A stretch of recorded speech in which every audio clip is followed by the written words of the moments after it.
মাম্মামের হয়ে গেছে শরীর খারাপ। শরীর খারাপ তেমন কিছু নয়, দেখো দেখিনি তো মনে হচ্ছে না শরীর খারাপ, কিন্তু আজ 1 সপ্তাহ ধরে খাবারে রুচি নেই। হঠাৎ একদিন দেখলাম রাত্রেবেলায় হালকা হালকা গাটা গরম হয়েছে। আমি তখন হালকা হালকা গরম হয়েছে, হাতের মানে মাথাটা গরম, হাতের তালুগুলো গরম, পায়ের নিচে ওগুলো গরম দিয়ে তখন বদমাসি দিয়ে আমি প্যারাসিটামল দিলাম, তারপরের দিনও সেম দিয়ে প্যারাসিটামল দিলাম। তারপরে দেখছি একদমই খাবারই খাচ্ছে না। খাবারটা যখনই মানে আবার সামনে দিকে আমি খাবার করছি,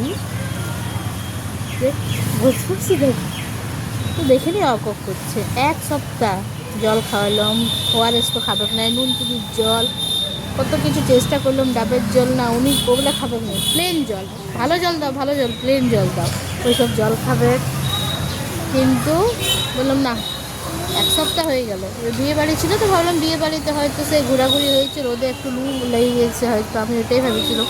সবাই আম পোড়া শরবত করে দিয়েছিল, একদিন আম পোড়াই নিয়ে গোটা গায়ে হাতে মাখাইছিলাম, কিন্তু কোনোতেই কিছু কাজ হচ্ছে না। এমনি ফুর্তি টুর্তি সবই ঠিক আছে, কিন্তু খাবার বেলায় শুধু খাবার খাবো নাই।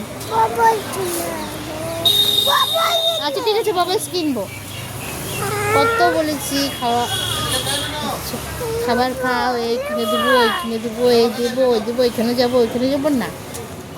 নিয়ে আজকে এলাম বাধ্য হয়ে ডাক্তার দেখাতে, বলি যে না একবার দেখাইলি ব্যাপারটা কি।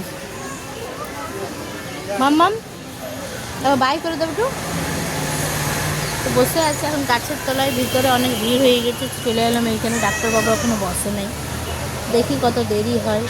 আজকে রোদ মানে গরমটা তো আছে, কিন্তু রোদটা একটু কম আছে।